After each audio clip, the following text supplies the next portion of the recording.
Back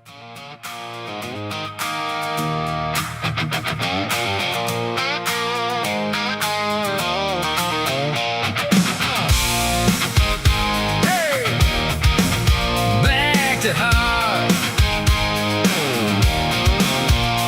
Sun still rising on a worn-out town, paint peeling off them old brick signs. Folks work hard, keep their heads down, trying to hold on to better times. Used to leave your door unlocked at night, now everybody's got a camera on. Still got faith if we get it right, we can fix what's gone wrong. Ain't about talk, ain't about show, it's about the way we live, the way we know. Let's get back to dirt roads, back to porch lights, never standing up when it ain't polite. Cold beer, hard true stars up above, a little less noise and a whole lot of love. Red, white, blue ain't a trend we chase, it's sweat on your shirt and calloused hands grace. If we're gonna stand, we don't stand apart.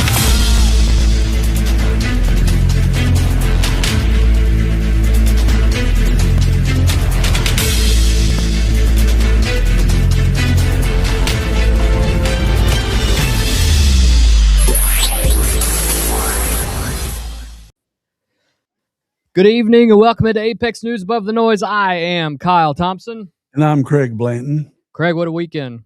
Crazy weekend. We had a couple days off at the end of last week unexpectedly, as you know.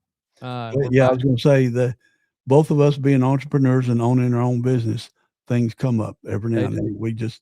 We got to deal with because that's what pays the bills. That's right. Someday this may pay the bills, but right now we still have to run our businesses. So 3 news stories tonight, and then a sports block with at least 4 stories. We just added one at the end there.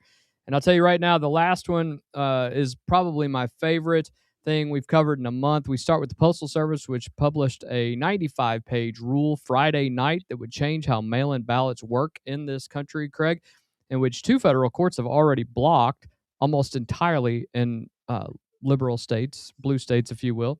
Then we're going to head to Canada, where the Prime Minister has suspended trade talks with the United States entirely and called our tariffs an attack, which then they've then decided they're going to attack the United States in a completely different way. We'll talk about that as well.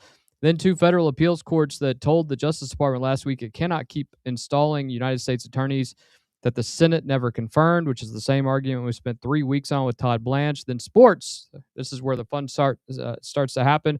Mark Mitchell is officially a Kentucky Wildcat. There you go. And he committed Saturday night. He started class this morning. An NFL tight end got waived by the Browns yesterday so he could go play college football at LSU, which has never happened before and has college programs rethinking who they sign. Enos Cantor Freedom made the news last night, got thrown out of a Fever game in Chicago, and the Frankfort Christian Academy did something they had never done before. The girls' soccer team won the Capital City Classic for the first time, outscoring their opponents in the tournament 18-1. That's the first tournament championship in any team sport in that school's history. But let's get above the noise. Before we get into tonight's show, welcome to Apex News Above the Noise. We built this show so that you could have all the news and all the real news that's coming through without all the spin. If tonight gives you anything to think about, please go ahead and hit that like and subscribe button. It doesn't cost you a thing. It does a ton for us. Give this video a like and make sure that you click that notification bell so that you're notified every single time we're about to go live. It will then notify you and you can hop in every time. And if there's somebody else in your life that needs to be above the noise, share it with them as well. But let's get into it. Craig, the first story tonight is kind of an interesting one, and it may affect things that happen in November. We're going to have to see what happens. But late Friday night, the United States Postal Service published a 95-page final rule changing how mail-in ballots are handled in federal election. It implements an executive order the president signed on March 31st. Here's what it requires. Election officials who mail ballots would have to use automation-compatible envelopes, the official election mail logo, and unique intelligent mail barcodes on both the outgoing envelope and the return envelope. And they would have to submit voter names, mailing addresses, both barcode numbers, and the originating state into a new federal ballot data portal. Now, some of that is genuinely uncontroversial. Barcoding and ballot tracking are things election administrators in both parties have wanted, well, for years. Yeah. Because being able to tell a voter where their ballot is builds confidence. It's not the fight. The fight is over 2 other things. The first is the federal data portal, which means the federal government would hold a list of every voter in America who was mailed a ballot. Doesn't seem too controversial considering that China has all that information already. And the second is the enforcement mechanism, which is this. Under the rule, the Postal Service would not deliver ballots in states that do not comply. UPI's description of the change is the sharpest one we've read. Postal workers would shift from neutral transporters of a state-led process to essentially a federal gatekeeper, Craig. Craig, start with the part I think is defensible, ballot tracking and barcodes. Election officials have wanted that for years. Is there a version of this rule that both parties could have supported, and are we getting close to that? I would think the way with the technology we got today, we want to track everything. And the most important thing you want to track is where your ballot goes. Does it go to my house, your house, or does it go to somebody down the street? Because even even the Postal Service, FedEx, Amazon, all of them deliver packages to the wrong house every now and then. We remember a video last year at the last election where this guy got 5 different ballots, and he'd been living in the house 3 or 4 years, and he keeps getting them. If he was a bad guy, he'd just fill them out and send them in, fake somebody's signature, sign it left-handed, and be done with it. Well, and if one guy's getting 5, Of course, other people are getting 5 or 6 or 7, especially in rental properties that people change once a year, twice, every couple of years, something like that. There's the other half, I think, Craig. I think a lot of people have questions about the Postal Service refusing to deliver ballots in states that don't comply. That's a federal agency deciding whether a state's election actually is going to happen. I mean, theoretically, is that a line that cannot be crossed? And is there any chance at all that the lower court of appeals in these areas will allow something like this to happen? No, I don't see it. You can't.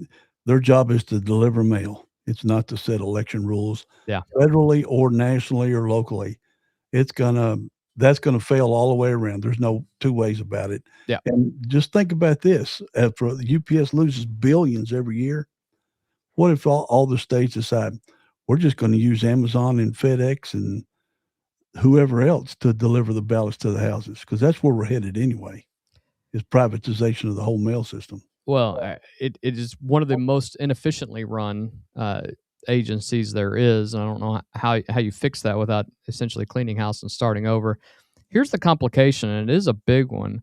The rule is currently blocked. 23 mostly Democrat-led states, plus the District of Columbia, sued over the underlying executive order on August 11th. What states were those?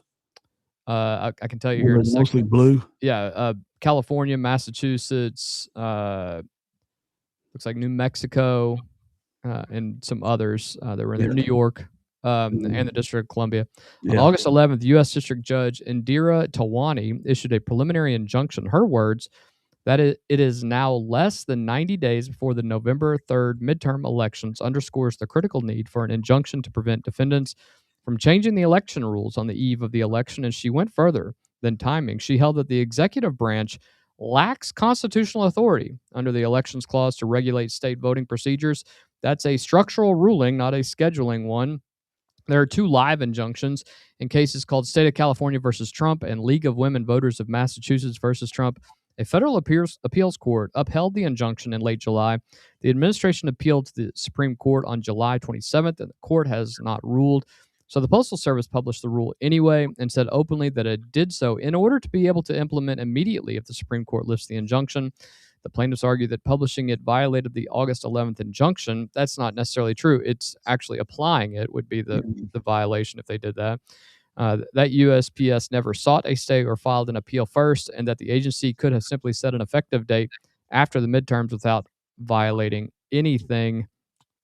I think they still have this hope that the U.S. Supreme Court is going to jump in here. Craig, the agency published a rule it's currently enjoined from implementing with an immediate effective date while asking the Supreme Court for permission. Is that agency staying ready, or is that thumbing your nose at a federal judge that they didn't like the ruling from? Yeah, well, there's other things too, like when they'll lose now you tell me this, but I see it. They'll lose a case, but the judge will allow 2 weeks or a month to get an appeal ready automatically.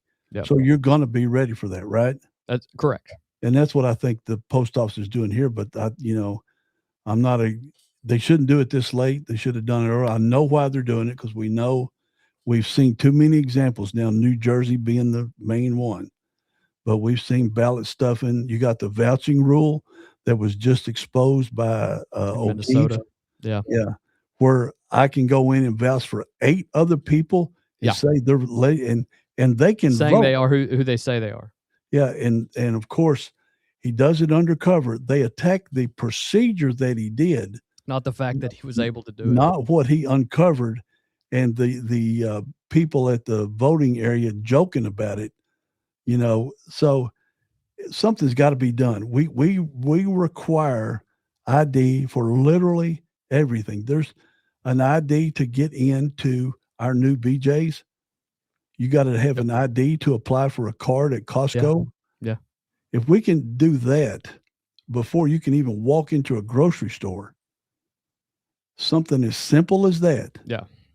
Why are we not doing it for voters across the country like we do in Kentucky and 25 other states? Yeah, it doesn't make sense because you can't say that it's to protect people from being able to vote, like protecting their right to vote. That doesn't make sense because either you have a voter ID issue or you have a voter ID preventative measure that prevents people from doing showing IDs. That the only reason you do that is because you want to allow people who don't have the ability to vote to vote. That's it. There's no other reason to provide that.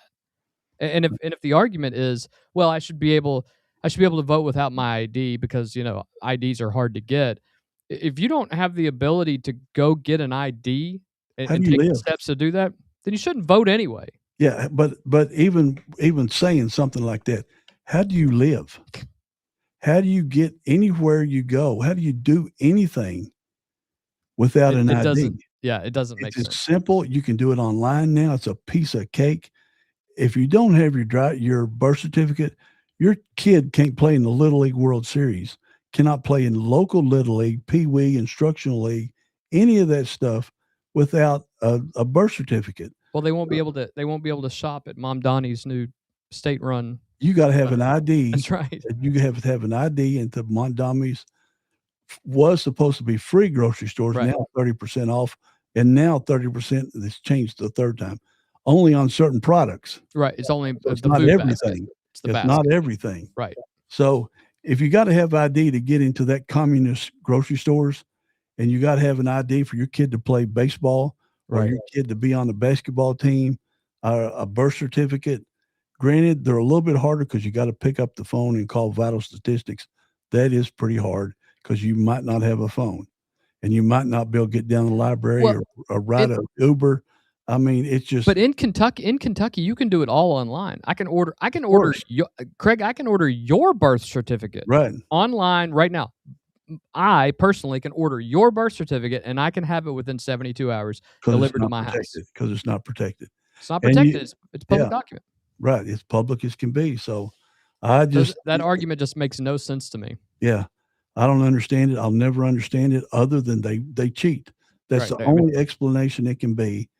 When Minnesota, they're the king of everything that's negative. Yeah. King of fraud. From Medicaid fraud. Yeah. Every kind of fraud. Don't even try to qualify anymore. It's true. And then this voucher thing. And then California's got their things where they're mailing ballots to the wrong people and multiple ballots to the same house. And you can say it's only 5 or 6 votes on this particular one. Well, how many elections do you see every year? There was an Indiana Senate race. There was an Indiana State Senate race that was just decided by 3 votes. And then once they reviewed them, they actually switched it 6 votes. Yeah. Flipped to the other guy by 3 votes. Right. So I just don't understand it. I don't understand. I mean, I don't leave my house without my ID. Of course not. And even if Teresa rides with me, she's still got to have her purse with her ID in it. Of course. She will say, "Stop, let me get my purse." I said, "You don't need it. Yeah. Get it anyway." She gets it anyway. Never know when she's going to have to drive you home. Yeah, so I quit arguing. That's right. The White House, through spokesperson Lauren Bice, said the administration will continue lawfully enacting the agenda President Trump was elected to enact, which includes the safety and security of American elections, and that is a real argument. The president campaigned explicitly on tightening mail voting. He won, and an administration acting on a signature campaign promise is doing what administrations do. On the other side, Michael McNulty of Issue 1, and we note Issue 1 is a bipartisan reform group, not a Democratic operation, called the rule an attempt to weaponize the Postal Service as part of the administration's efforts to take over elections. That may be a bipartisan group, but that's not a bipartisan statement. No, not at that all. is a one-sided statement. Now, here's where we'd ask you to think about this the way we do. The Constitution assigns the time, place, and manner of elections to the states, with Congress able to override that. It does not assign it to the executive branch, and it certainly doesn't assign it to the Postal Service. So the question isn't whether mail-in ballots should be tracked. They probably should. I think we all agree with that. The question is who gets to decide, and whether the answer changes depending upon which party holds the White House. And I think that's the real issue here. Well, I don't understand why they don't bring it up in Congress. Even though it's a states' rights issue, can they override it? I don't know. Listen, this is another 80-20 issue. 80% of the people want voter ID, and if they can't have voter ID, something of this nature would seem like the bare minimum, the floor, if you will. And I don't know, isn't Thomas Massey come out against it? I'm sure it's something to do with tracking people and surveillance and something. But I mean, it's been in Kentucky his entire life. Right.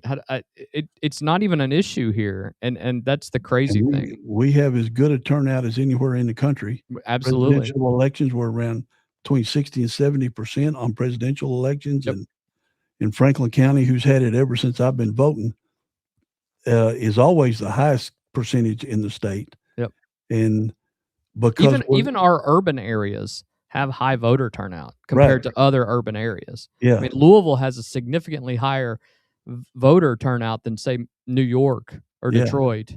So, I mean, we're able to do it, and we have voter ID. Why people can't say that? Supposedly, we're looked at as a backward state. Right, but I mean, we have a lot of rural areas too, and they're able to do it. And then not only that, and I think I'm going to steal your thunder here. Not only that, they're able to count them all within an hour and a half. That's where I was going. Florida. I mean, it's like we're only waiting for Western Kentucky to wrap up their voting an hour after us, so that we can get done with that 30 minutes later, and it's all done. Yeah, California takes a month or 3 weeks to a month. They're still counting, and Florida counted 85% of their votes in 45 minutes. 45 minutes. And the election was over in an hour and a half. That's 20 million votes or 18 million votes, however many it was. Why is it always the progressive states? What's the most technologically advanced state in America? Is California. Right. All the AI, all the machines, all the technology is in California. It takes them, it's them, weeks. New York, and it's always the big cities. It's not. We have to make sure, Craig. We have to make sure. It's not Podunk City, right? Somewhere. It's always the large cities that. What county was it? Froze at 77% for like an hour, and we were texting back and forth. It was. Darn, I can see the map. But are you talking about Florida or California? It was. Wasn't it? What was the last Tuesday? What was the elections? Florida. It doesn't matter. It was a county, and it was a city, and it's blue. And well, it was we talked about this a couple weeks ago. It was Michigan. It was and Milwaukee too. Yeah, it was Detroit County, whatever the county of Detroit is. It's stuck at 77%. Wayne County. It's stuck at 77% for like an hour. And then NBC's Kornacki noted that. He said, we haven't got any bets. And then when they did get released, when it went from 77 to 86%, where did they come? And that's when everything went all to caboodie, and that's when he cut his broadcast off. Yeah.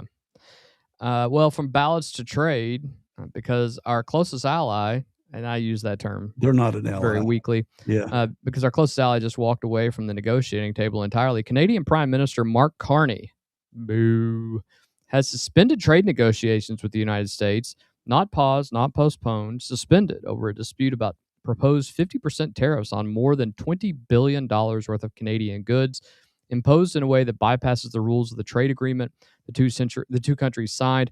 Carney's word for the tariff was attack, and the president has said Canadian-made vehicles, auto parts, and steel will face 50% tariffs beginning January 1st of 2027. Canada has said it will match dollar for dollar. Now, here's the number that tells you how this is playing up there.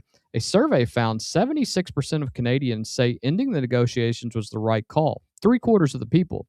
That is not a divided public, although I would have you look at where those that polling Yeah, was done. yeah. How many were in Eastern Canada versus Western Yeah, Canada? and a bit of history for context, because this has been going on for a year and a half. The trade war started February 1st of 2025. The Supreme Court struck down most of the president's emergency tariffs earlier this year in a case called Learning Resources versus Trump, after which he moved to a temporary 10% global tariff. Canada had actually dropped most of its retaliatory tariffs as recently as August 22nd. Now they're coming back. But here's something that I think we have to point out, and you don't see this a lot, and we got to make sure people understand.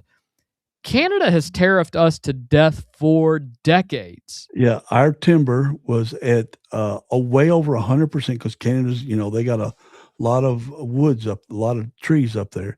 They were tariffing us at 100%. They were tariffing our steel at 150%. They were every country on planet Earth tariffs the crap out of the United States. But when we start tariffing back, then that's when the blue side of the aisle goes crazy. Why are we tariffing them? But if you do some research, any kind, just a modicum of research, you'll see that they've been tariffing us for 100 years. Yeah, I will say, Canada has maintained a 200 to 300% tariff on dairy, poultry, and egg products. They have some of the highest taxes and tariffs on products such as steel and wood that you talked about, because I guess they want them to buy Canadian steel. Yeah. And then, of course, Canada added a 15% tax on wine, paper, and live trees in 2005. And of course, this was a response to the U.S. law known as the Byrd Amendment, which the World Trade Organization ruled illegal. Boo-hoo. And then Canada has also fought legal battles to keep their tariffs on us while they get mad at us when we begin to tariff them back. Right. And that's what people don't understand. I swear. It's the craziest. And here's the other thing, that the part of the story that we think matters most and that gets the least coverage. Republicans are not unified on this particular issue, mainly because you have individuals like Susan Collins, who is running for re-election, And Murkowski. Susan Collins, who is in a genuinely difficult re-election fight and whose state shares a long border and a deeply integrated economy with Canada, put out a statement urging both sides to continue negotiating. Her words: the administration must consider the negative impact tariffs would have on Maine businesses. Former Vice President Mike Pence, who could care less what he thinks, said the last thing the American economy needs is a trade war with Canada.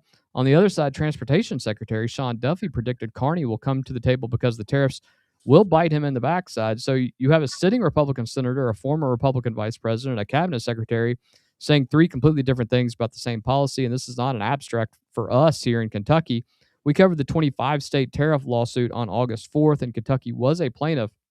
This is a manufacturing logistics state, automotive, aerospace, bourbon, agriculture, and the UPS World Port Hub in Louisville, which is one of the largest air cargo operations on the planet. When European retaliatory tariffs hit American whiskey last time around, it cost the state real money and real jobs. So my question to you, Craig, is Susan Collins and Mike Pence are both publicly worried about this. That's not the resistance. That's still in the same party, even if they're by party and name only. Because we're not lemmings and follow right 100% like Democrats. Right. Do. Is there room inside the GOP right now for an honest argument about tariffs, or do we need to shift the discussion about tariffs to potentially some other means by which we can continue to see potentially attack national debt without having to increase prices? Yeah, the couple of things. Tariffs, U.S. didn't put tariffs onto we were living under tariff financing, the whole country, till 1913. Isn't that right?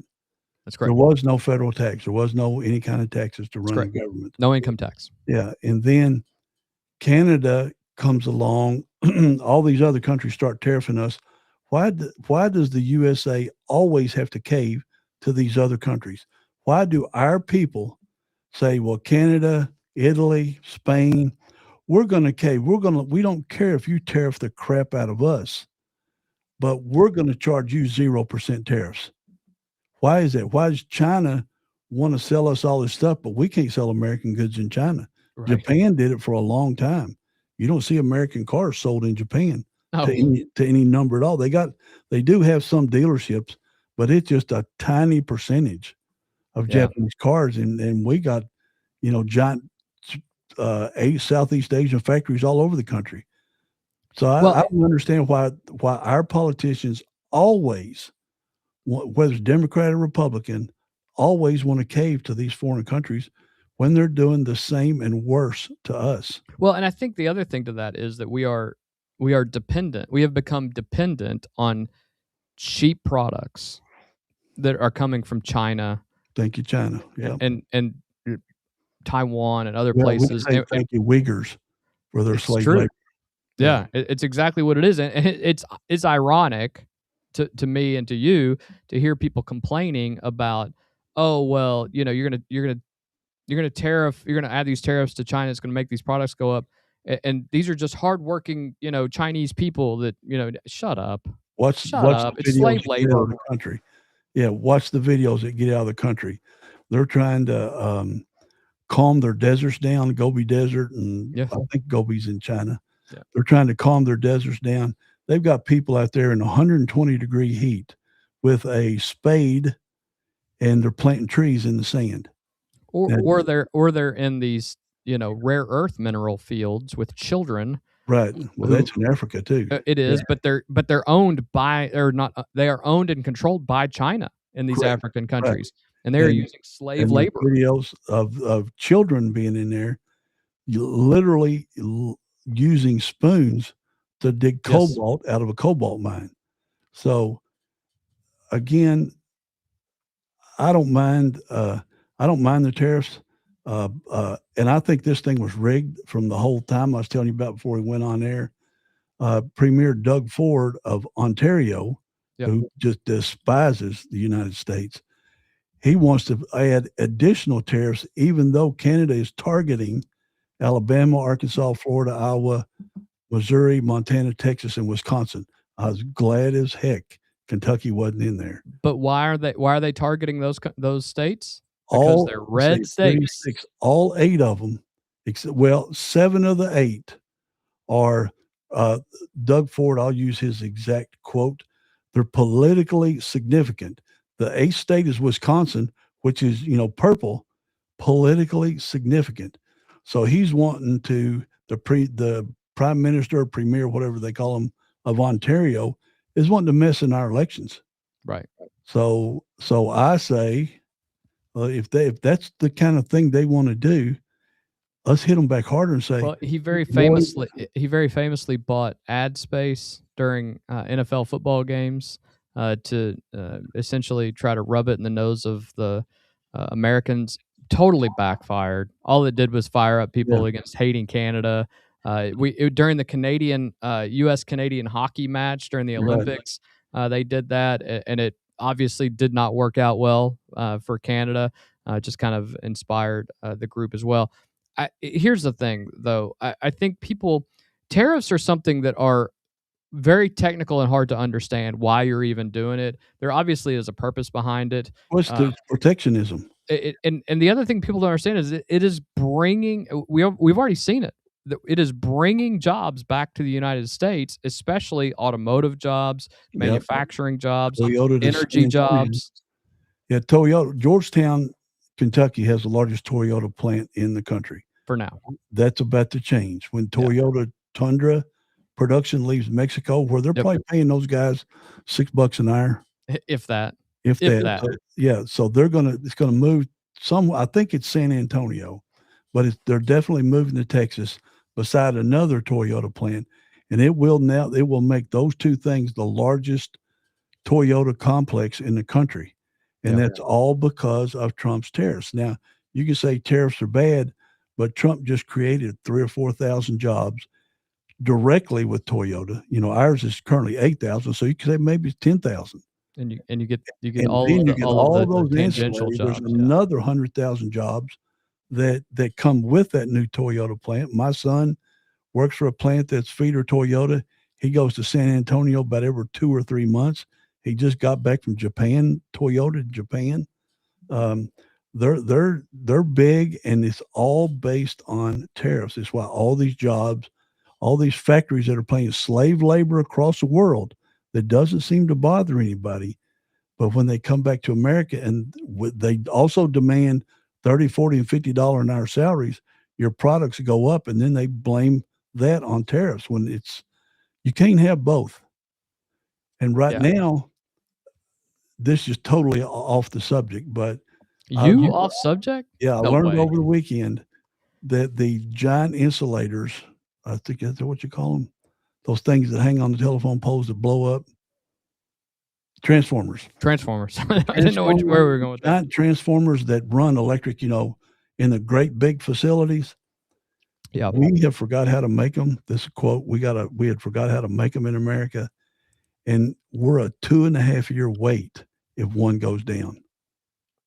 That is horrible. That technology must have gone The with technology's how to get to the moon. It's gone out of the United States. How do we get to the moon? They're begging the electrical industry to bring it back so that our grid could collapse and be down for weeks. Don't give one of these China any ideas. Yeah. Well, a story that's going to sound familiar because we spent 3 weeks on the same constitutional question this month. Last week, 2 separate federal appeals court panels ruled that the Justice Department cannot sidestep Senate confirmation by changing somebody's title. Here's the maneuver they were ruling on, and once you understand it, you'll see why the courts keep rejecting it. A U.S. attorney normally requires Senate confirmation, but there is a provision that lets the Attorney General appoint someone on an interim basis for 120 days. What the department has been doing into this, they appoint someone interim U.S. attorney, and then as that 120 days runs out without a confirmation vote, they move that same person into a different job title, usually first assistant U.S. attorney, and let them keep doing the U.S. attorney's work anyway. Different title, same desk, same authority, no Senate vote. 2 appeals panels said no. The rulings affirmed that Sigal Chata in Nevada and John Sarcone III in the Northern District of New York were properly disqualified from serving as acting heads of those offices. A Justice Department spokesperson told The Hill the department disagrees with both decisions and plans to appeal to the Supreme Court. But Craig, changed the man's title and let him keep doing the same job. 2 appeals courts have now called that what it is. Why does the department keep doing it if it keeps losing? And is this really just a breakdown of the Senate at this point? Well, because the Senate won't call them for a confirmation. They won't vote on them. Yep. It's pure politics, so they've got to do something because you can't leave those offices open. And the president, whoever it is, Democrat, Republican, deserves the right to put their person in that office, right? Yeah, absolutely. I mean, that's the whole goal of it. Was it unless you don't have the Senate votes, and then you have to. Was it Obama or Clinton that fired every U.S. attorney across the country? That was Obama. That was Obama. So, why is Congress? Congress is the ones playing politics with this. 100%. Why are they not setting up votes on this and just move on? Well, and again, this is lack of leadership in the Senate and Senate leadership. This is all over John Thune. This is John Thune's fault. Yeah, because it's frustrating. They schedule it and it doesn't pass vote, then just next man up, right? That's exactly right. Okay. And if it sounds familiar, it should, because we spent 3 weeks on the exact same constitutional question in August, actually into July and August. Todd Blanche was confirmed as Attorney General on the 15th, 50 to 49. 2 Republicans, Susan Collins, Lisa Murkowski, voted against him because they're running for re-election, and we're not a monolith on this side. Before that, John Cornyn and Tom Tillis froze the nomination for 2 weeks and extracted written commitments. And at one point, the president floated simply withdrawing the nomination and leaving Blanche in place as acting Attorney General, which again would be a problem. Can he not do that? Can he not be acting the rest of the term? That's the whole. I think that goes back to this whole thing that the courts are saying, that you can't just sidestep Congress. You get 120 days, and you got to get somebody in there. We said at the time that advice and consent is not a formality. You root around when the answer comes back wrong. Now the department that Blanche runs is going to the Supreme Court to argue it can keep U.S. attorneys in place that the Senate never confirmed. Same principle, one level down, and here's why it matters. More at the U.S. attorney level than people think. A United States attorney decides who gets charged in an entire federal district. That is enormous discretionary power over the liberty of American citizens, and the Senate confirmation requirement is the only democratic check on who holds it. If the department can staff those offices indefinitely without a vote, then the check exists on paper and nowhere else. I think the reality of that is that that's what happens anyway. Whoever the president comes in and changes whoever is in that office. So it doesn't hurt my feelings that when Democrats do it, because Republicans are going to do it, and that's just how things are. You want your own people in those important jobs. Of course you There's do. nothing wrong with that. You don't hire bad people that you don't favor in your company, and I don't do it either. Well, and my favorite thing that I always hear in these confirmation hearings is, are you just a Trump loyalist? Well, you're damn right they are. I mean, they haven't gotten to this point. The whole point of it. They haven't gotten to this point in their life without being loyal to the person. I mean, Trump's not going to get a left wing, liberal thinking, social justice active warrior to come in and run a U.S. attorney's office. That's never going to happen. So what are we talking about? Yeah, I'll give a local example. Ernie Fletcher. Absolutely right. When he came into office, biggest mistake he made. Republicans were apoplectic that he didn't fire every non-merit in state government and put his own people. And he kept 60% of the Democrats. And what did they do? They undermined him and stabbed him in the back at every turn. It essentially proved that that's exactly what you have to do. It was jokes in meetings when we would have meetings with big wheels, the big non-merits in state government. They would joke they're only doing this because he's a Republican, and he left them in their position because they all thought, not all, but a good majority of them thought they were going to be terminated, and he kept them on. And what a huge mistake it led to, because it undermined his complete administration. And I believe because of what happened with Ernie Fletcher 20 years ago, that is why there will be a mass exodus of leadership at the end of this year, beginning of next year, of people retiring from state government because they know what's coming. Yeah. I mean, if Jamie Comer wins, which odds on he's going to, I don't think Jamie's going to have the same mistake that Ernie Fletcher did. I just don't think he will. I hope not. If I see him, that's the first thing I'm going to say. Don't do what Fletcher did and get your people in place so your programs can run. That's the whole thing. Get your people in place. But you said it right. Thune is a massive disappointment in the Senate. Oh, 100%. I don't care if they lose 80% of their votes. At least they call them to the floor. That's right. Call them to the floor. Have the vote, and then when it's election time, then you hold it. You got a record. You have a record. Yeah. Bring all these 80-20 votes. Bring every one of them. SAVE Act. Bring all of them up, because even in some blue states, but really in purple states, it's going to make a difference. Yeah, I don't care. I don't care if they lose the votes. Man up, dude. That's right. There were times, even as a local politician, where you call a vote because you want people's vote on the record. Didn't hurt you, and it did come back and bite people. Yeah, but it doesn't hurt you to vote no every now and then. No, it didn't. Absolutely. I was Mr. No vote. You didn't go along to get along, just to say, yep, it's a cool thing. What good's that going to do? They're still going to stab you in the back when you're not paying attention if you don't hold the party line. Yeah. Well, I like strong leadership like that, and Thune just ain't it. No, he's not. And I think you're gonna see a replacement after the election. I think I don't think he'll keep that role. Yeah, there's no doubt. Keep that role. I don't know who it'll be, but it's definitely not going to be him. But we'll have to see. Let's get into some sports. Let's have some fun. Let's go.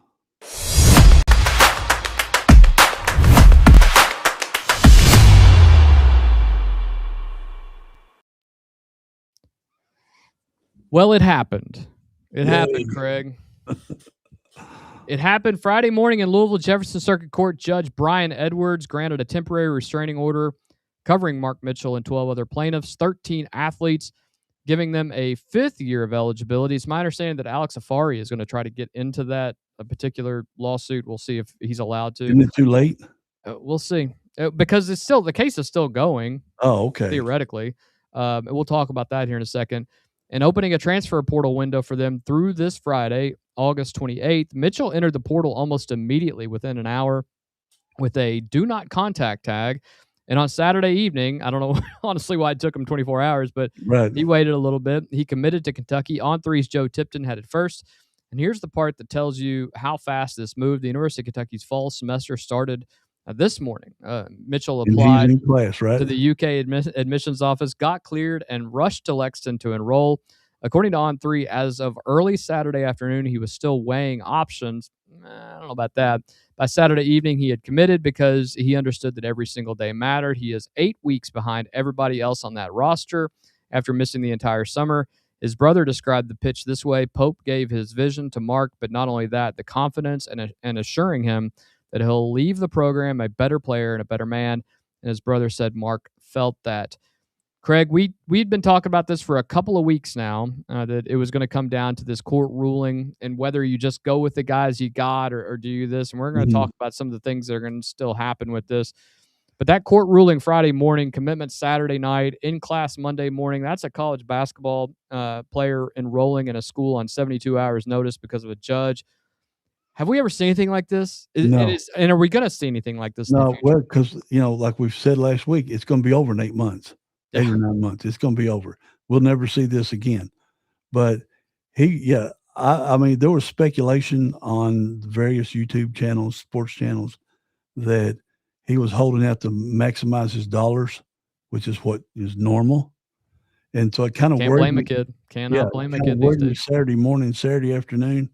But then when it come out that evening, Saturday evening, that he had signed, I said, God Almighty, there's another 18 points.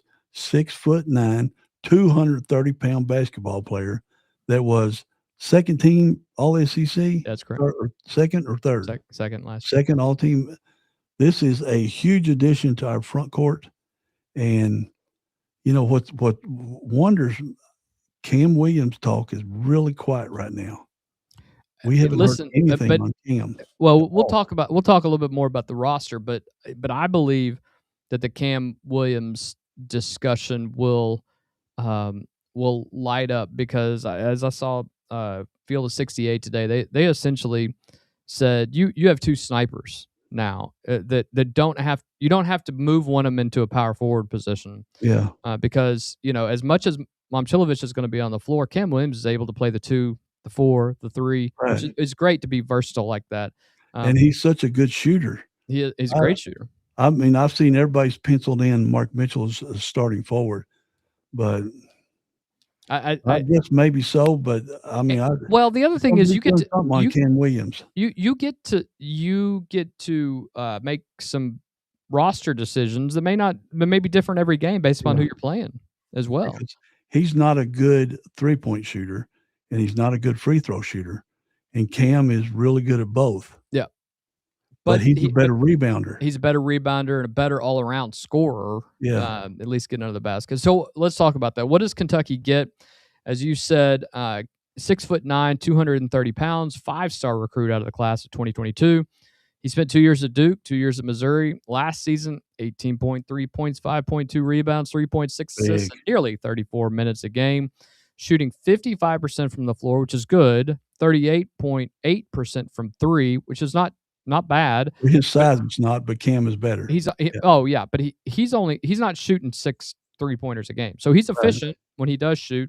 Yeah. Second team All SEC. He started all 33 games, and Kentucky fans know exactly what this is because he scored 20. How many did he get against us? 32 against 32. us. There you and go. A loss against the Cats in the SEC tournament last year.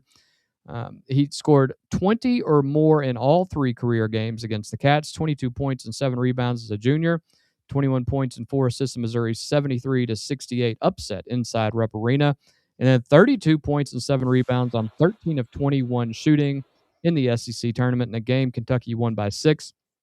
The projected starting 5 at this point looks like Zoom Diallo, Alex Wilkins, Milan Momcilovic, Mitchell, and Malachi Moreno. Kentucky has the number 1 transfer portal class in the country now.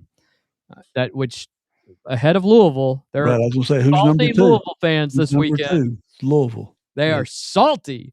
Yeah, because not only did they lose Johnson, who has been dismissed from the team, but now Seth Trimble, who was a part of the Colorado case, he's now ineligible. And so they lost 2 players. And Florida lost Aberdeen.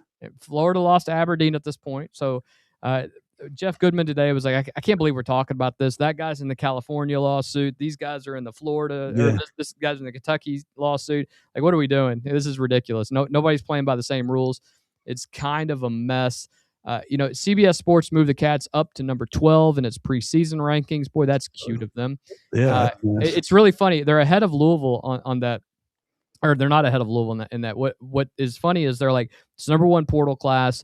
They now have all of this scoring ability, all these things. And they're like, they're only the 12th best in the country. Yeah, When everyone says that next to Florida, then the best front court is by far the University of It's Kentucky. not even close. And I looked at the first 40 teams when they did that number 1, 2, 3 ranking. Kentucky's the only one with 2 5-stars, and we're one of the very few that got 1 5-star. Yep. Most of them got, probably 34 of them got 0 5-stars. We got 2. That's why we jumped up. And even with the lineup of Mitchell, Momcilovic, and Moreno, my goodness, 6'9" bombers. And so you take out Momcilovic and you bring in Cam Williams. Like some teams can't take out their 3-point shooter. Yeah, if the other team's got small guards, and you put Cam in as a shooting guard, you got 3 guys who can shoot over 40%. Who are you going to guard? Right. There's going to be 3-pointers. Pope is going to be in heaven. We'll get 33 pointers a darn game. I know what's his target? 20-some?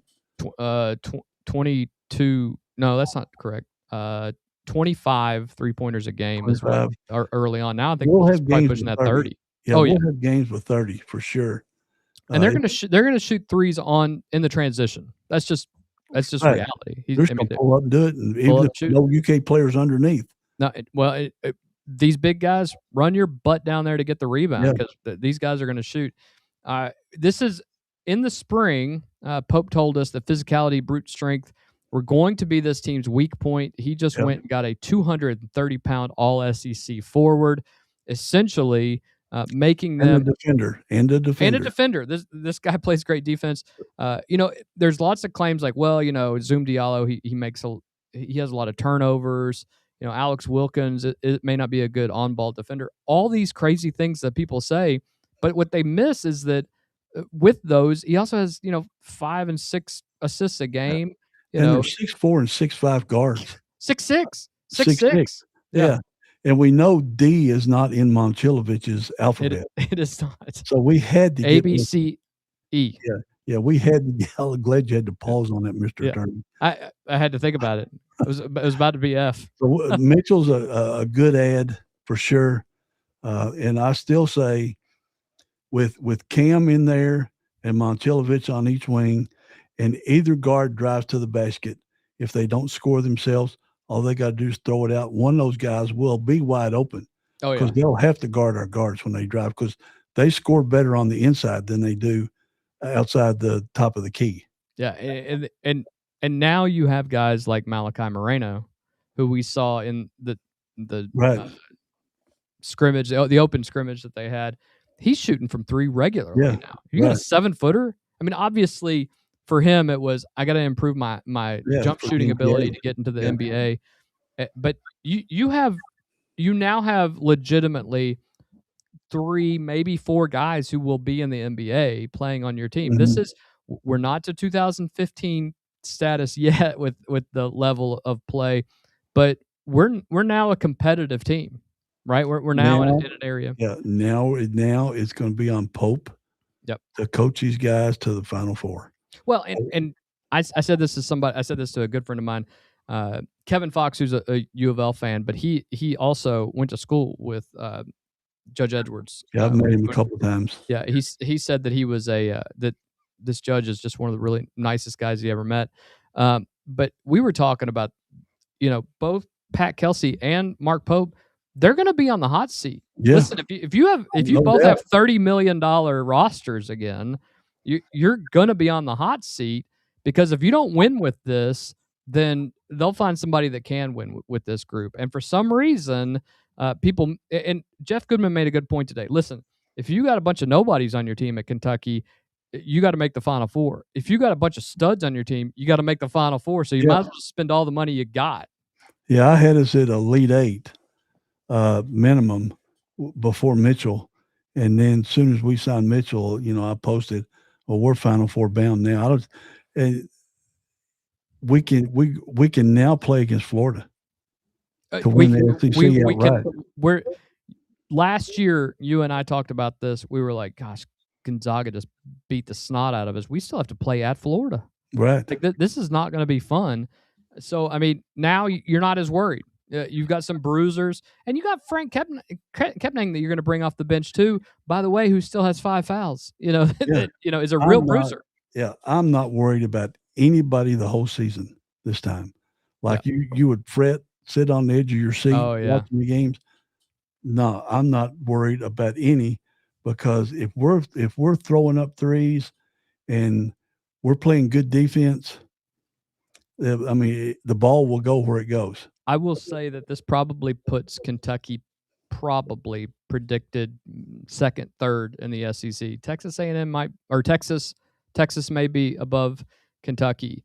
I think Kentucky is probably between that Texas and Tennessee. We're not 11th no more. No, we're not. Definitely not 11th anymore. We're not 11th no more. Maybe in football, but that's a whole other subject. No, we're 15th in football. Yeah, right. If not 16th. If it well, was 17 spots. It's all 15, and then Vanderbilt was 16. Yeah. Now we're going to be the ones who say the uncomfortable things, because somebody should. There are 4 separate reasons Mark Mitchell might not play a game this season, and it's something we have to take into consideration. Number 1, hours before Judge Edwards ruled on Friday, a federal appeals court granted the NCAA's request to stay the Colorado injunction, the one that had given a 5th year to the entire class of 2022. That federal door closed. Only athletes with rulings from state courts have a pathway right now, which is exactly why the Kentucky case mattered. Mm-hmm. Number 2, Mitchell signed an Exhibit 10 contract with the Denver Nuggets and played summer league for them. That's a separate obstacle, and it hasn't gone away. That there are some discussions right now. And listen, why does that come into play with NIL when we're paying them millions of dollars? Because we're in this make believe world where the NBA is pro, but somehow college is not. They got a few $1,000 to play 3 or 4 games in the summer in Las Vegas, right? And they're getting paid. It is $30,000 a game to play 32 games in college. It's entirely even more than that. It's entirely possible that what ends up happening is there's some ruling by the NCAA that they have to pay some of that money back, which is just one of the dumbest, most asinine things you can imagine. What's the point? These AAU kids there's going to have NIL deals in high school, in some of these states coming up soon. Some, I think, they're talking about it already. Ohio already has it. Oh, Ohio. Okay, so they did finalize it. Okay, that's ridiculous too. There are. Listen, I know there are people online. They've jumped on our TikToks a couple times and said, he never signed an Exhibit 10. He played, guys. He played in the game. So whether he signed an agreement, whether he verbally agreed to it, the man got paid, and the only way that they're going to pay him is if he agrees to the contract terms. So I don't know why people are making that argument. That's a done deal. It is what it is. He played some summer league games. That's a separate obstacle. Number 3, however, nobody knows what the Southeastern Conference is going to do, because Mitchell did not enter the portal during the window when it was normally open. Commissioner Greg Sankey and other conference commissioners have been actively trying to stop the Kentucky court from ruling these athletes eligible. They actually filed their own brief in that case, and Sankey has already filed an affidavit against LSU's attempt to add a former St. John's guard in a similar situation. Wow, they don't even got a team yet.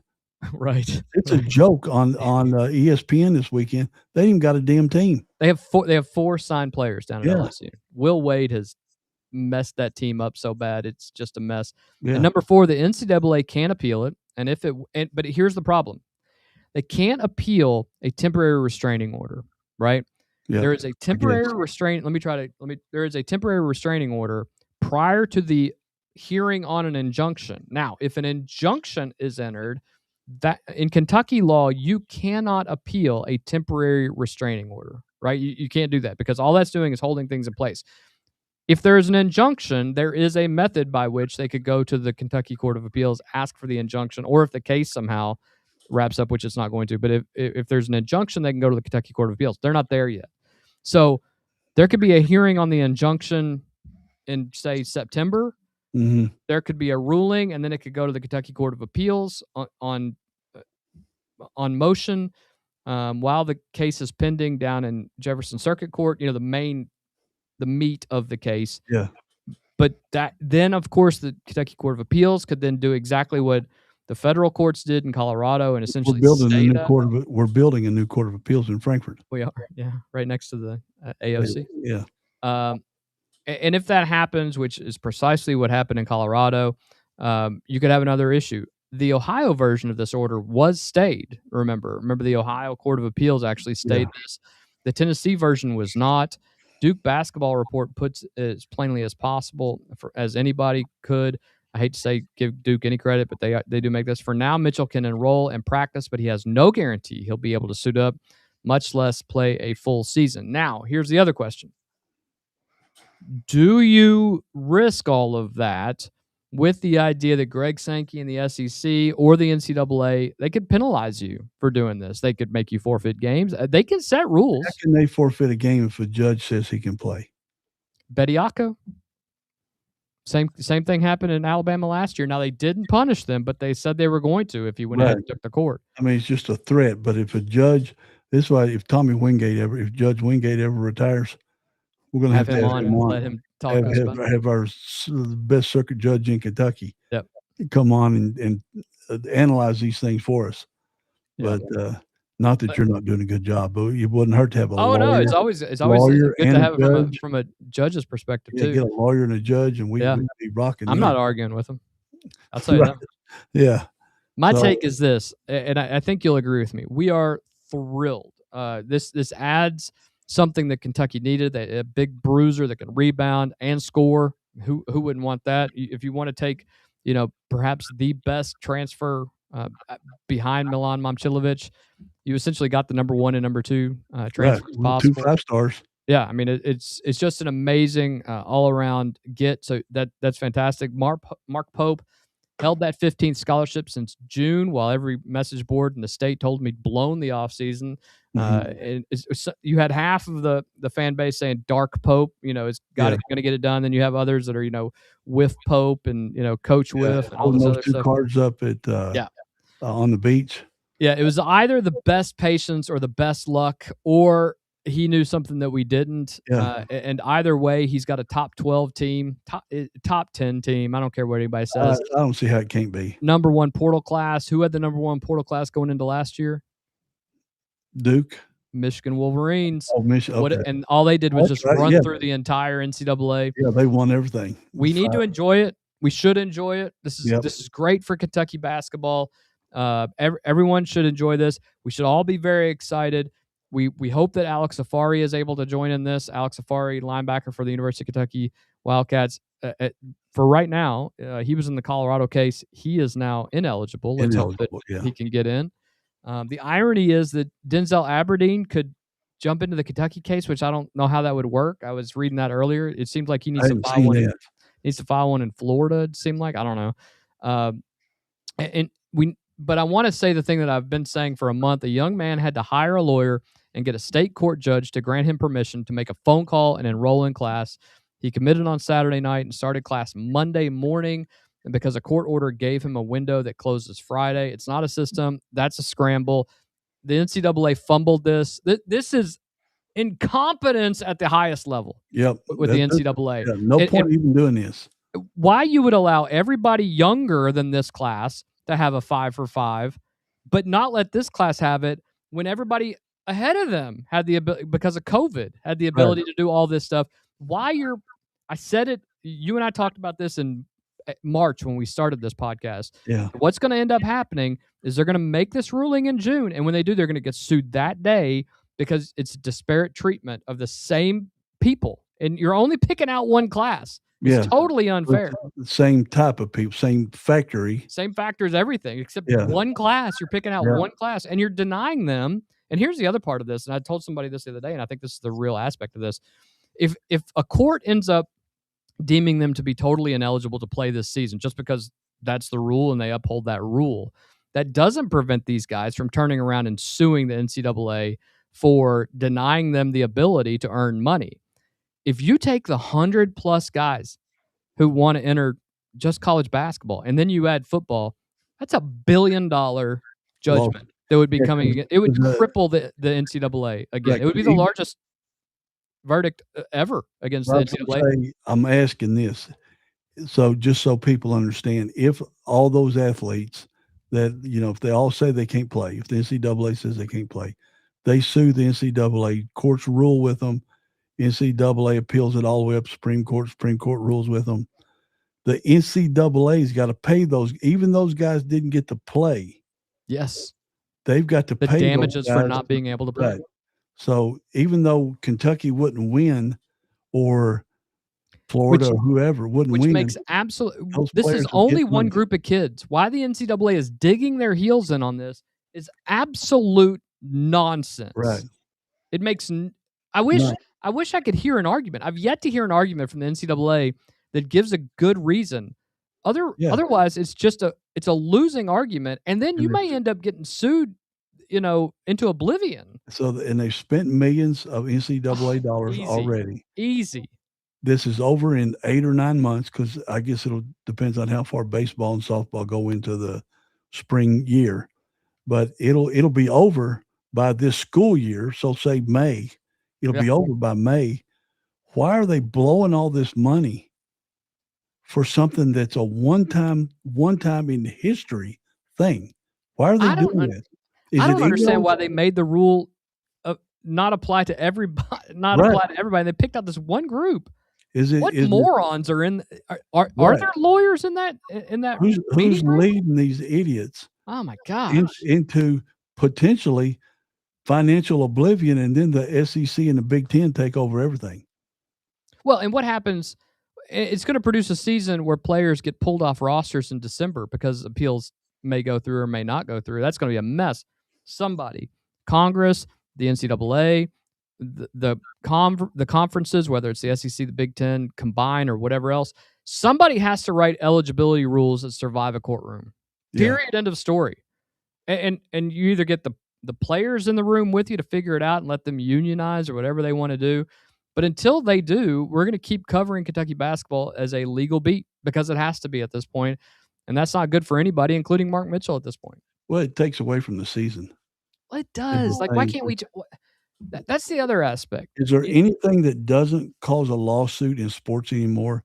That just, you can't just in sport enjoy the sport for the sport. Everything is about lawsuits. If somebody don't get their way, it's a lawsuit city. In the WNBA. Oh, we're going to talk about them in a minute. Okay, good, because I got a bunch of stuff on that. Yeah, okay. Well, here's how strange this has gotten. Because yesterday, the Cleveland Browns waived a tight end named Dae'Quan Wright.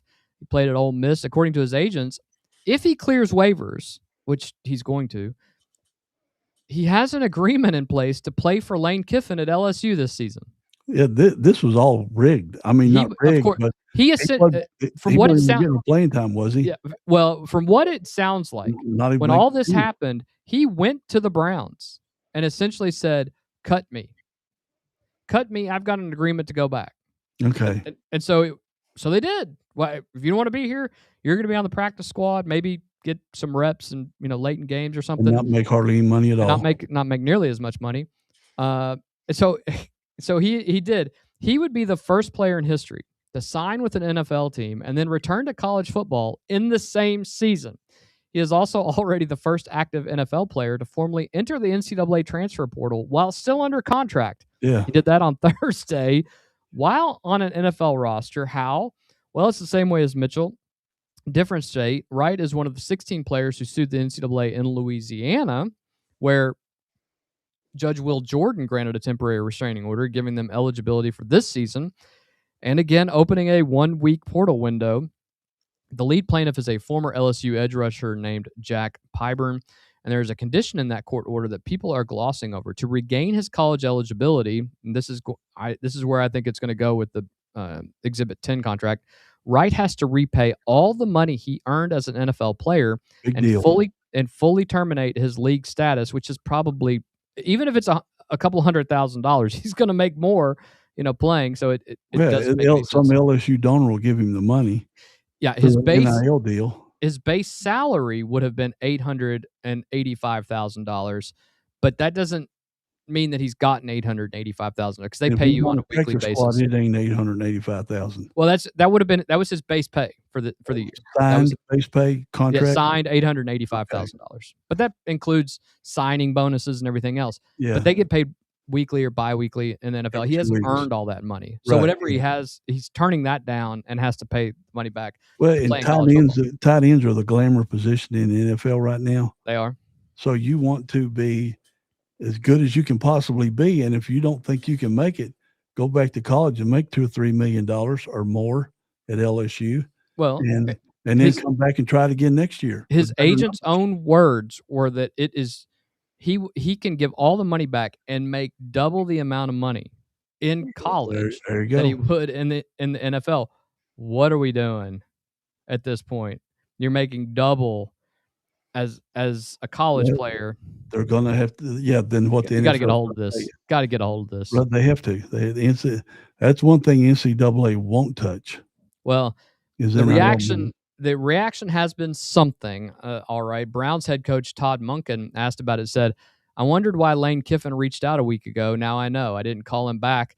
Guess I should have." Oregon's Dan Lanning, who obviously was the head coach of our new head coach here at Kentucky, called the whole situation unfair. And although I bet you Dan Lanning would take him if Dae'Quan Wright, if he wanted to come to Oregon. Heck yeah. SEC Commissioner Greg Sankey, who we just mentioned earlier, circulated a memo to member schools reminding them that the SEC eligibility rules, including the ones on intra-conference transfers, which would affect this gentleman right here because he was at Ole Miss, remain in effect until they're waived or changed, and telling athletic departments to coordinate with compliance and conference staff before making commitments based on an assumption about somebody's eligibility, because that's huge, because that's a commissioner telling his own schools not to sign these players yet. And that's the part that matters beyond one tight end. Programs across the country are now reassessing whether to take players in this category at all. It's something we talked about last week. Does Kentucky even consider taking any of these guys because of the potential penalties he may get? One NCAA tournament selection committee member essentially said, I may choose to not put Kentucky in the tournament at all. Yeah, that's that. Also had somebody vote removed. Yeah, I also had somebody argue with me last week when I said that, and they said, "Well, if you win the SEC tournament, you have to go." They don't have to it's the automatic bid. I get that. Yeah. But if the tournament committee gets together and said, we'll take an automatic bid, anybody but a team that has one of these guys, that's what they'll do. Well, so it's one of those things. Say we beat Florida in the SEC tournament. Well, they say, well, Kentucky's out. We're just going to make Florida the automatic bid. Right. It doesn't guarantee a team. It guarantees a bid. And here's the other thing, because if the NCAA wins an appeal, the eligibility gets rescinded and the school loses the player, the roster spot, and whatever it paid to him, because those are going to be guaranteed contracts. I can guarantee you that's what they're going to do. Oh, yeah. Wright isn't alone either.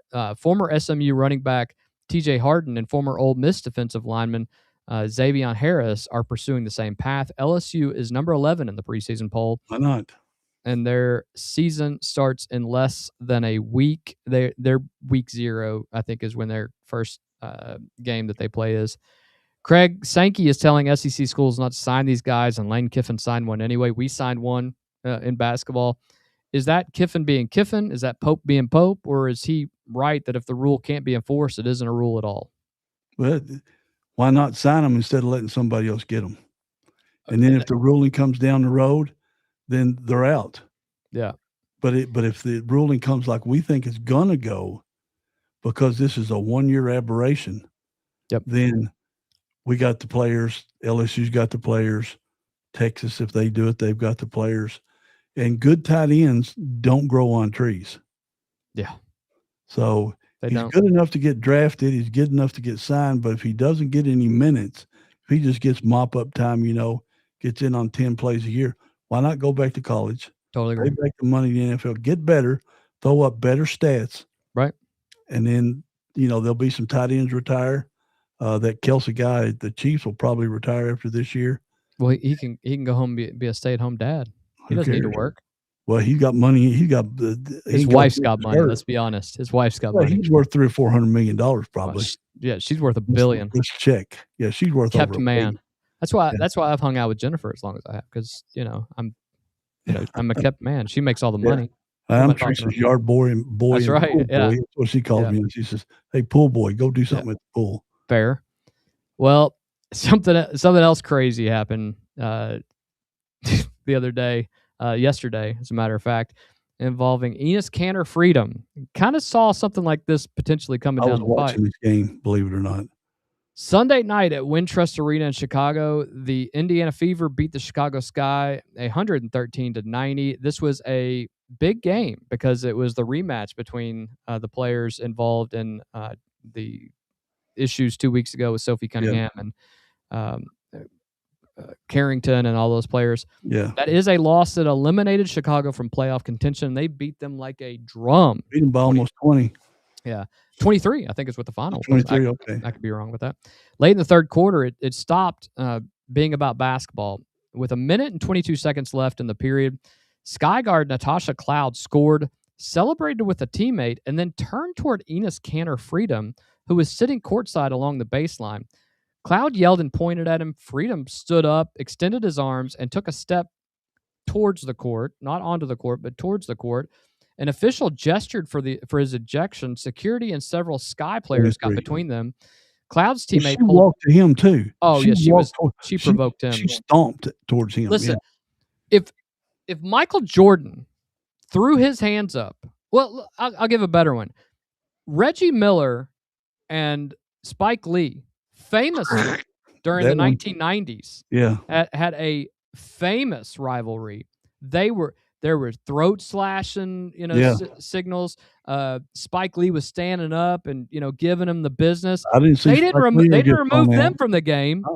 No, and they were in each other's faces a couple times. Yeah, this all started with LeBron crying and pointing the guys out and saying, "Get them out of here." What a joke! Security and several Sky players got between all of them. Cloud's teammates pulled her back while she continued shouting. Freedom protested briefly behind the courtside seats and then left the arena to boos and obscene gestures. I will say that there were boos and obscene gestures, a lot of double birds going to him, but there were a lot of fans that were cheering as well. There were a lot of clapping going on. If you look at the WNBA's picking a side here, and they don't want to have that side, I can guarantee you. Freedom had a shirt that he was wearing, and that's the context. It was black and it read woman, noun, adult, human, female. He'd also attended a small rally outside the arena before the game in support of Fever guard Sophie Cunningham. Yeah, he just walked through it. Who said he took some pictures with him, who said in an ESPN profile last month that she opposes transgender girls. My favorite thing about that pregame, and we'll get into what happened during the game, but my favorite thing about the pregame issues that happened are the guys who were these fat, out of shape, 5'0" guys who were yelling, "You stunk in the league! You stunk in the league, dude! Dude, you've never been in the league. 11 years. Yeah, 11 years. 11 years in the NBA. How many? Yeah, there's plenty of guys who've been drafted who didn't make it 11 years. Right. And your fat toady butt never played a game in the league. So I don't want to hear a thing about you stunk in the league when he averaged 8 and 8. Get out of here. Nonsense. Who cares? He made it 11 years, and he ain't got to work the rest of his life. No, he doesn't. And this guy could take the back seat and not do any of this, and he's decided to speak out on things that he wants to speak out on. Good on him. That's what he wants to do. He would have kept playing in the NBA. He quit the NBA because of their ties to China. Yeah, he quit the league. The league didn't get rid of him, or no players. They didn't cut him and not pick him up. He quit. Now let me ask you this, Craig. He came to that game in that shirt after attending or walking through that rally outside, taking some pictures of the folks. She confronted him. Both of them knew exactly what they were doing. Who do you think is more responsible for what happened? Cloud, by far. Now, he is antagonizing because of what happened with the two young girls that had the XXXY shirts on. Yep. He's doing the same thing. He's sitting in the front row. He's 6'11". His arms, if he spreads his arms out, they're 2 miles long.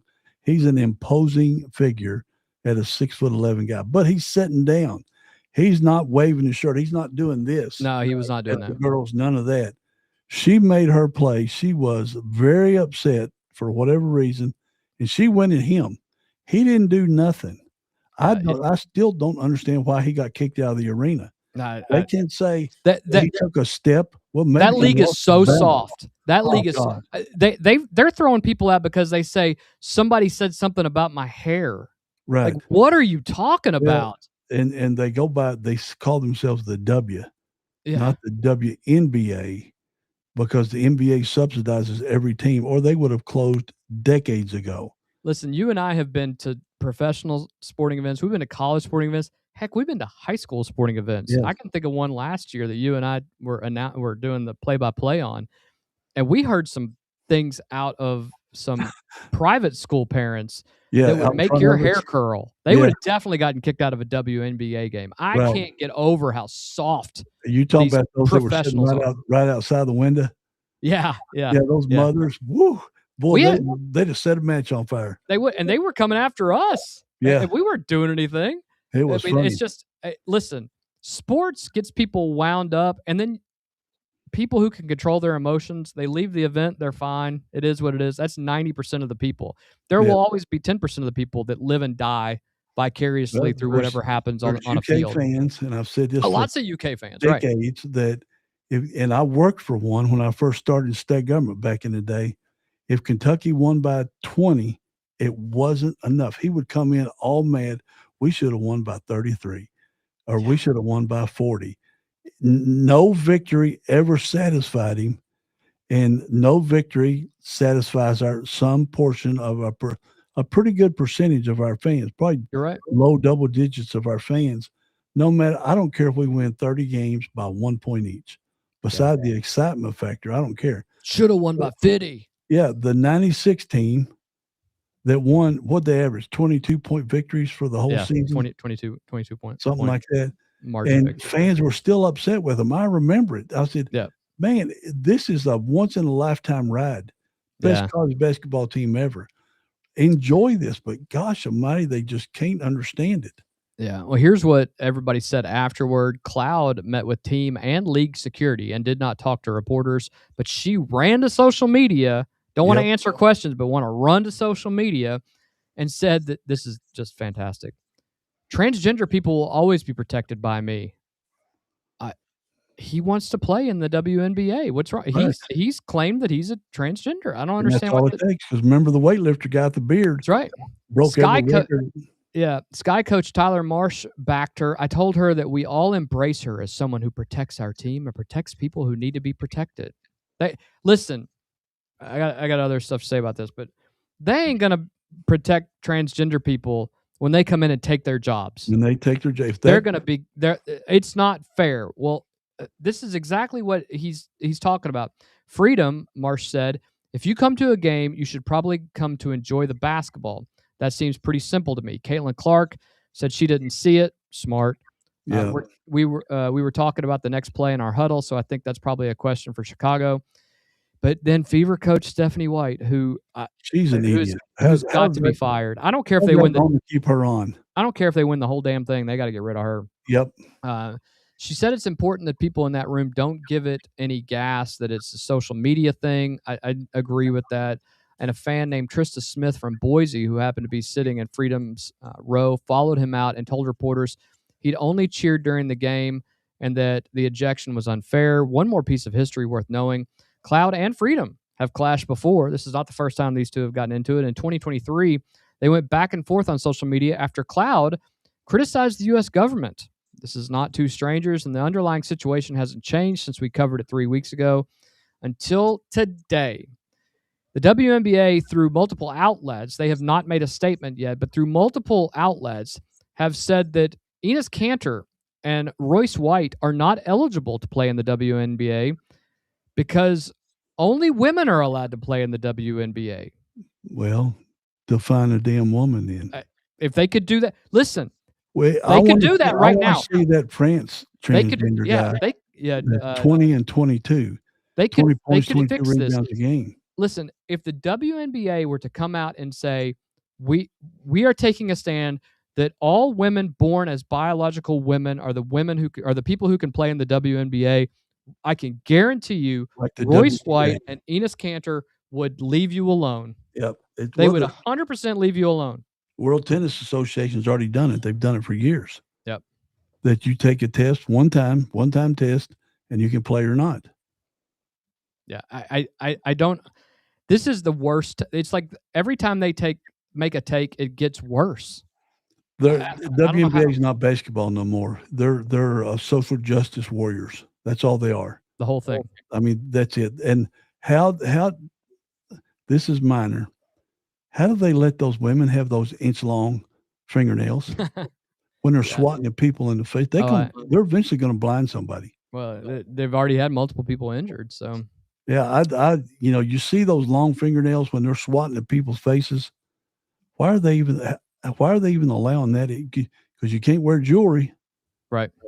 But that's inane fascinating stuff I notice. That's the little stuff I notice. Well, we are going to close at home tonight. We're going to talk a little bit about something that happened over the weekend, because this is the best thing that happened in this county all weekend. I'm just going to go ahead and tell you, because all three local high school football teams lost. This was it. This was as exciting as it gets.